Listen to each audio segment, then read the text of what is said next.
अस्सलाम वालेकुम। मैं अमरीन खान हूँ और आज मैं आपको ठंडे पानी से नहाने के जो फायदे हैं वो कुछ मैं आपको बताना चाहूंगी कि कोल्ड शावर के क्या फायदे हैं, बच्चों के भी बड़ों के भी। और जो एडल्ट, जो हमारी ओल्डर कम्युनिटी है, हमारे जो बुजुर्ग हैं, उनको अगर ठंडे पानी से हम नहाएं, क्योंकि बुजुर्ग खास तौर पर प्रेफर करते हैं कि आप गर्म पानी से, वो कहते हैं कि हमने नहाना है।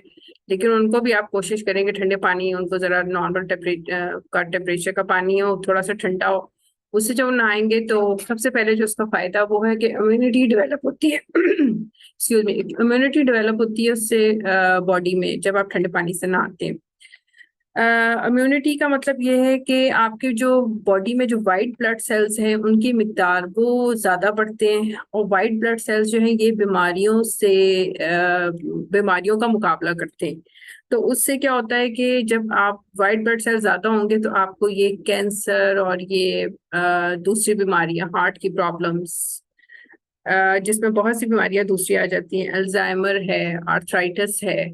अल्जाइमर होती है कि भूलने की बीमारी, ठीक है। तो उसमें आपकी रीजनिंग, लर्निंग, स्पीकिंग पावर और रिमाइंड करने की पावर जो है वो कम हो जाती है। अल्जाइमर डिजीज में आपकी रीजनिंग, लर्निंग, स्पीकिंग और रिमाइंड करने की पावर कम हो जाती है, जिसको अल्जाइमर डिजीज कहते हैं। ये थोड़ा सा 50 या 60 के जो अबव 60 एज के जो लोग होते हैं उनको, ज्यादातर बुजुर्गों को, जो बड़ी एज के लोग होते हैं उनको ये बीमारी हो जाती है। तो उसके लिए भी उनको चाहिए कि वो ठंडे पानी से नहाएं। ठंडे पानी से नहाने से उनकी इम्यूनिटी डेवलप होगी, और उनको ये बीमारी, अल्जाइमर की बीमारी या अर्थराइटिस की बीमारी या दूसरी बीमारियां, हार्ट की प्रॉब्लम्स है, कैंसर वगैरह, उसकी चांसेस कम हो जाएंगे, ठीक है। क्योंकि वाइट ब्लड सेल्स, जब आप ठंडे पानी से नहाते हैं तो वाइट ब्लड सेल्स ज्यादा बनते हैं, और जब वाइट ब्लड सेल्स बॉडी में ज्यादा होंगे तो ये बीमारी होने के चांसेस भी कम हो जाती है। अच्छा, इसलिए अगर आपका मूड खराब है, आप डिप्रेस हैं, आप परेशान हैं और आपको बहुत ज्यादा गुस्सा आ रहा है, तो आप जाके नहा लें, ठीक है। आपको बेचैन हो रहे हैं, ठीक है, घबराहट हो रही है, तो आप ठंडे पानी से जाके नहा लें। ठंडे पानी से जब आप नहाएंगे, थोड़ा सा ज्यादा देर अपने बॉडी पे आप ठंडा पानी डालें, उससे आप ये नोट करेंगे कि जब आप बाहर निकलेंगे नहा के तो आपका मूड बहुत अच्छा होगा और आप बहुत ही फ्रेश फील करेंगे। अच्छा, दूसरा जो इसका पॉजिटिव पॉइंट है, इसका जो फायदा है ठंडे पानी से कोल्ड शावर लेने का, वो है वजन कम होगा आपका, ठीक है। और आपकी जो फैट डेपोजिशन है बॉडी में, यानी कि जो चर्बी चढ़ी हुई है, फैट डेपोजिशन का मतलब है कि चर्बी चढ़ी हुई है बॉडी में, वो आपकी कम हो जाएगी ठंडे पानी से नहाने से, ठीक है। तो ठंडे पानी से, क्योंकि कम किस तरह होती है कि इसमें ब्राउन फैट बनती है, ठीक है, और वाइट फैट जो है वो कम हो जाती है। जब ब्राउन फैट बॉडी में ज्यादा बनती है, जो वाइट फैट, जो चर्बी जो कि वाइट कलर की होती है, वाइट फैट जब कम होगी नहाने से, तो ठंडे पानी से नहाने से, गर्म नहीं, थोड़ा ठंडा होना चाहिए, नॉर्मल टेम्परेचर भी नहीं होना चाहिए, नॉर्मल से थोड़ा ठंडा जैसे पानी होता है वो आप उससे नहाना है, कि जब आप बॉडी पे डालें तो वो थोड़ा सा आपको ठंडा का एहसास हो, ठंडक का एहसास हो। उससे क्या होगा, एक तो ये होता है कि आपको जब आप बॉडी पे डालते हैं ठंडा पानी, एकदम बहुत ज्यादा भी ये भी नहीं कि आपने एकदम पूरा बर्फ वाला पानी अपनी बॉडी पे डाल लिया, वो तो आप एकदम घबरा जाएंगे, ठीक है ना। थोड़ा थोड़ा आहिस्ता आहिस्ता पैरों से, हमेशा पानी नहाना स्टार्ट करते हैं तो हमेशा सबसे पहले आप अपने पैरों पे पानी डालें, ठीक है, फिर टांगों पे डालें पानी, ऐसे ऐसे टांगों पे डालें, फिर ऊपर आ जाएं, ऊपर की तरफ जो आपकी रानी है, थाइस जिसको कहते हैं, उस पे डालें, फिर आप अपना टमी आ जाता है, आपका पेट आ जाता है, उसके ऊपर डालें, 2-3 बार उसके ऊपर डालें, फिर आप पूरे अपनी बॉडी पे डालें, और फिर एंड पे सर पे डालते हैं पानी। कुछ लोग होते हैं एकदम शुरू हो जाते हैं नहाना, सबसे पहले वो सर को धोते हैं, ये बहुत ही गलत है। इससे आपको एकदम क्योंकि बॉडी का टेम्परेचर एकदम चेंज होता है, जब आप सर पे डालते हैं पानी तो एकदम बॉडी उसको रिएक्ट करती है, ठीक है। तो सर पे कभी भी एकदम पानी नहीं डालते, हमेशा पैरों से आप डालना शुरू करें पानी, और आहिस्ता आहिस्ता ऊपर की तरफ जाते रहो। एंड पे आपने अपना सर भी, जो आपने अगर शैम्पू करना है सर पे, तो आपने एंड में सर पे पानी डालना है और फिर शैम्पू स्टार्ट करना है। जो आपकी पूरी बॉडी एक दफा रिंस कर लें आप सोप से, या बॉडी वॉश लोग यूज करते हैं उससे करके, फिर आप अपने सर पे आए एंड में। ये तो हो गया। अच्छा, कोल्ड सेंसेशन होती है जब आप कोल्ड शावर लेते हैं, तो आपको ठंडक का एहसास होगा, तो एक ठंडक करें, लेकिन बहुत ज्यादा बर्फ वाला पानी नहीं होना चाहिए, थोड़ा नॉर्मल टेम्परेचर से थोड़ा सा ठंडा हो, ठीक है ना, कि आपको अच्छा फील हो। कोल्ड सेंसेशन होगी, उससे आपकी कैलोरीज बर्न होंगी ठंडे पानी से नहाने से, ठीक है। एनर्जी जल्दी आपको, एनर्जी आपको जो भी आपने खाया है उसकी आपको एनर्जी मिलेगी। ठीक है, कैलोरीज जल्दी बर्न होंगी ठंडे पानी से नहाने से। फिर है कि और जब आप ठंडे पानी से नहाते हैं ना तो ये सेल्स तक, बॉडी सेल्स तक जो ना, हमारी जो बॉडी के जो सेल्स हैं हमारे, उसमें खुराक जाएगी आसानी से। जो भी हम खाते हैं तो वो सेल्स तक पहुंचने में, खुराक को सेल्स तक पहुंचने में आसानी हो जाएगी अगर आप ठंडे पानी से नहाएंगे। ठीक है, ब्लड ग्लूकोज लेवल जो आपका वो नॉर्मल हो जाएगा, नॉर्मल लेवल पे आ जाएगा। कुछ लोग मीठे खाने के बहुत शौकीन होते हैं, तो अगर वो ठंडे पानी से नहा लेंगे तो उनका ब्लड ग्लूकोज लेवल जो है, ग्लूकोज आप टेस्ट करें, अपना glucose level, sugar level test करें तो वो आप देखेंगे कि वो नॉर्मल सतह पे होगा। रोज दिन में एक बार, एटलीस्ट एक बार तो जरूर ठंडे पानी से जरूर नहाएं गर्मियों में। इवन लोग सर्दियों में भी ठंडे पानी से नहाते हैं, प्रेफर करते हैं, ठंडे पानी से नहा लेते हैं, आके वो हीटर में बैठ जाते हैं। ठीक है, तो ऐसे अगर आप कर ले तो ये बहुत ही अच्छा है कि ठंडे पानी से, थोड़ा सा ठंडा पानी हो उससे आप सर्दियों में नहाएं। और नहाने के बाद आप आए, हीटर में बैठ जाएं, फिर आप चाय वगैरह पी लें, सूप पी लिया, कॉफी पी ली। उससे होगा कि जो अगर आपको ठंड लगने का जो है कि ठंड से आप बीमार होगे, वो भी नहीं होगा। ठीक है। अच्छा, ये तो हो गया। अच्छा, ये वेट लॉस, और ये जो ठंडे पानी से वेट लॉस होता है, ठीक है, वेट लॉस आपका होगा और शुगर लेवल भी आपका कम हो जाएगा। अच्छा, तीसरा नंबर, जो तीसरा इसका बेनिफिट है, फायदा है, वो है कि सूजन, अगर जिस्म पे सूजन है, फॉर एग्जांपल आपके हाथों पे, उल्टे हाथ पे या सीधे हाथ पे आपके सूजन है, ठीक है ना, बाजुओं पे अक्सर लोगों के उल्टे हाथ पे बाजू पे सूजन आ जाती है, तो पैरों पे सूजन आ गई, या बॉडी के किसी हिस्से पे, खास तौर पे पैरों पे, टांगों पे, हाथों पे लोगों के सूजन आती है। ठीक है, तो उसके लिए ये है कि आप ठंडे पानी का उस जगह पे ज्यादा ठंडा पानी डालें। ठीक है, अगर आप बर्फ का थोड़ा सा कर सकते हैं तो आप बर्फ आइसिंग करें।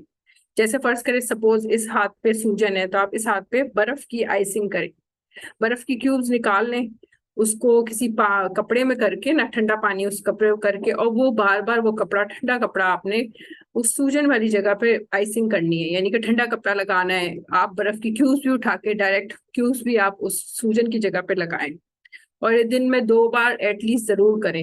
ये जो आइसिंग का है प्रोसीजर, ये 2 बार या 3 बार आप करें दिन में।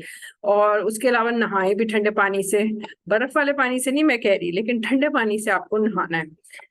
अच्छा, ये इससे क्या होगा, सूजन कम होगी बॉडी की।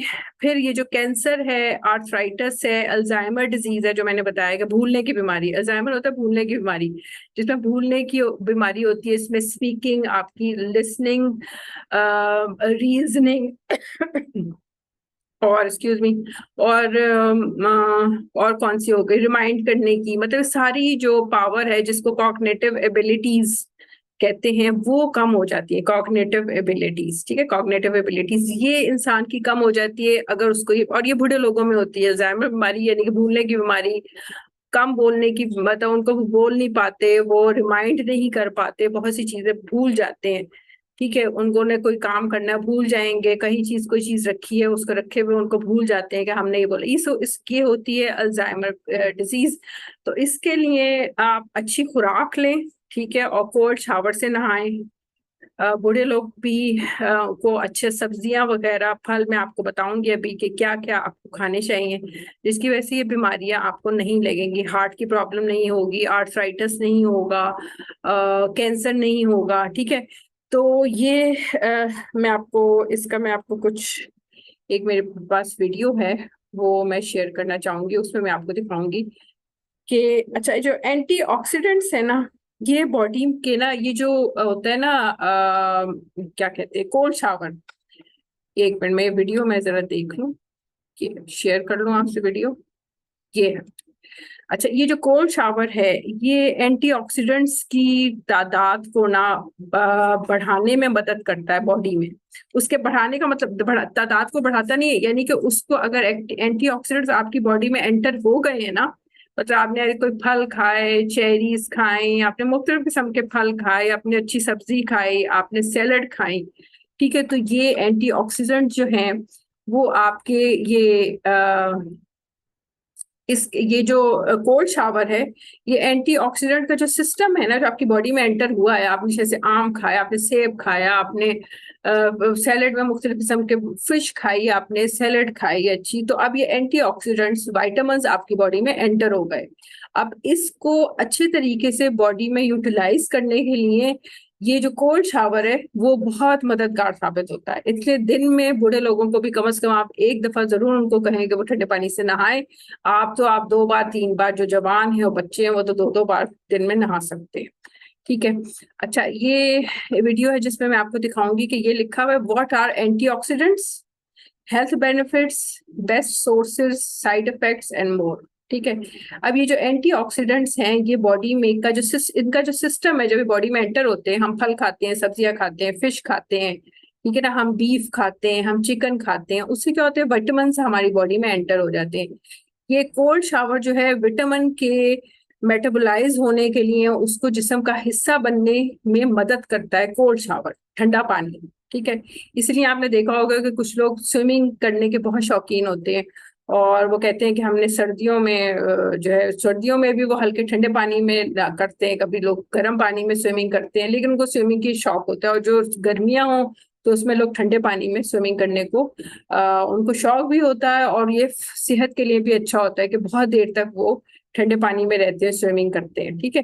तो उससे उनकी इम्यूनिटी डेवलप हो जाती है और बॉडी का सिस्टम बहुत अच्छा हो जाता है, इसलिए स्विमिंग करना तो बहुत ही फायदेमंद है। अच्छा, ये देखें, ये है बेरीज, जिसमें ब्लैक बेरीज और पिंक बेरीज आपको नजर आ रही है। ठीक है। इसके अंदर वाइटामिन होते हैं, विटामिन सी है, तो अगर आप बेरीज खाएंगे, पिंक कलर की बेरीज है और ब्लैक बेरीज है, तो ये इसके लिए ये भी एंटीऑक्सीडेंट्स है।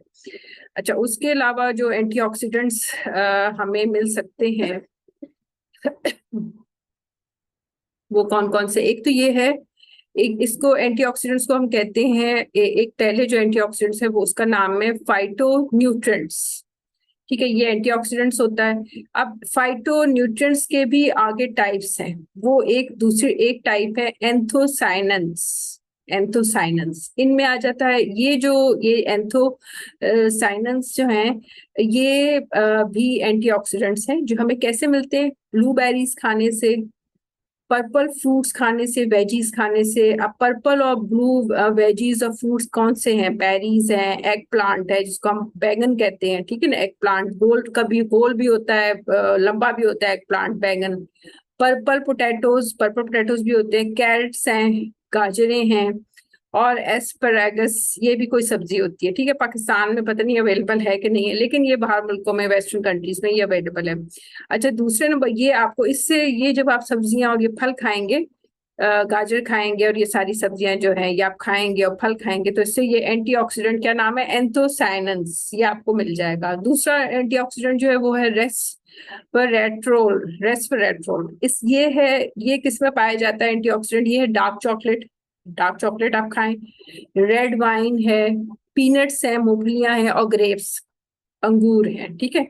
तो ये जब हम ये डार्क चॉकलेट खाते हैं, रेड वाइन खाते हैं, मूंगफलियां खाते हैं, अंगूर खाते हैं, तो उससे क्या होता है, एक तो हार्ट के लिए बहुत फायदेमंद है, लंग्स के लिए बहुत फायदेमंद है, फिर ये कैंसर को प्रिवेंट करता है और रिड्यूस इन्फ्लेमेशन, जिस्म में जो आपकी सूजन है उसको कम करने में मददगार होते हैं ये सब्जियां। अच्छा, तीसरे नंबर पे आइसोफ्लेवंस। आइसोफ्लेवंस भी एक एंटीऑक्सीडेंट्स है।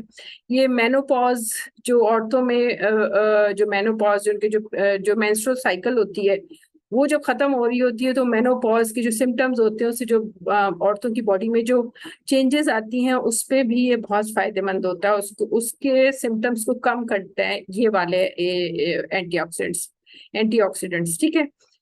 और ये इन्फ्लेमेशन भी बॉडी की कम करते हैं, और ये कैंसर भी प्रिवेंट करते हैं। ठीक है। ये ज्यादा पाए जाते हैं सोयाबीन में। ये जो सफेद लोबिया और ये जो काले लोबिया आप देखते हैं, सफेद, ये होते हैं, इनमें पाया जाता है। तो लोबिया खाना बहुत फायदेमंद है। लोग तो उबाल के सैलेड के तौर में भी लोबिया खाते हैं, वाइट, और उसकी दाल भी बना लेते हैं। ठीक है। फिर है लाइकोपीन। लाइकोपीन एक एंटीऑक्सीडेंट है, ये पाया जाता है टोमेटोज में, टमाटर में, और ग्रेप फ्रूट्स में, और क्या है, वाटरमेलन में, और रेड पेपर। ठीक है। ग्रेप फ्रूट भी जरा बड़ा साइज का होता है, मेरे घर में भी ग्रेप फ्रूट का प्लांट थे, तो बड़े अरसे हम लोग ग्रेप फ्रूट खाते रहे, ग्रेप फ्रूट होते थे, अल्लाह का शुक्र है। फिर वाटरमेलन है, तरबूज है, और उसके बाद है रेड पेपर। ठीक है।